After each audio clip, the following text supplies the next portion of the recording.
En France, les demandes d'interdiction se multiplient à l'encontre de l'humoriste Dieudonné qui doit débuter ce jeudi à Nantes une tournée dans toute la France.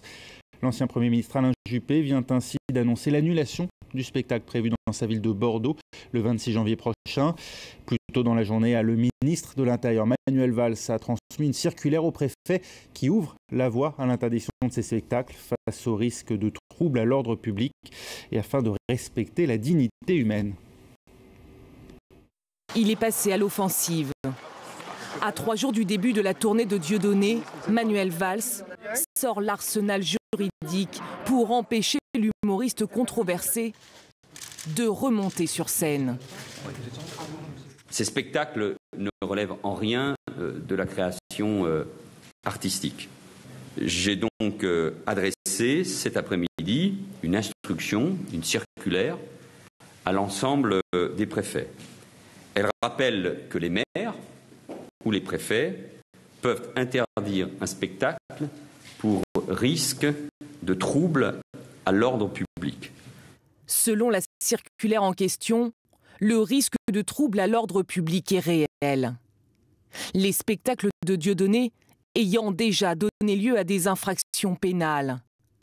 On ne peut plus parler de dérapage ponctuel. Ils représentent une atteinte à la dignité de la personne humaine. Des critères jugés insuffisants par l'avocat de Dieudonné qui se dit prêt à contester toute interdiction devant les tribunaux.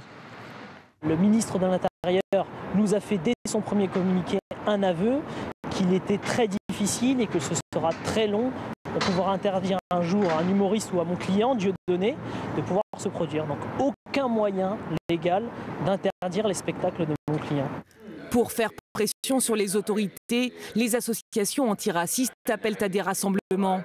Le premier est prévu mercredi soir à Nantes où 5000 spectateurs sont attendus. Si le spectacle est interdit, la manifestation n'aura pas lieu. Mais il faudra rester mobilisé parce que chaque département est un cas spécial et c'est au préfet de déterminer, selon l'ordre public, selon le contexte, s'il y a lieu d'interdire. Le préfet de Loire-Atlantique se prononcera demain sur une possible interdiction du spectacle.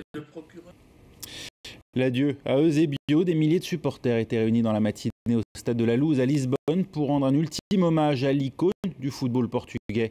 Décédé à l'âge de 71 ans, il est considéré par beaucoup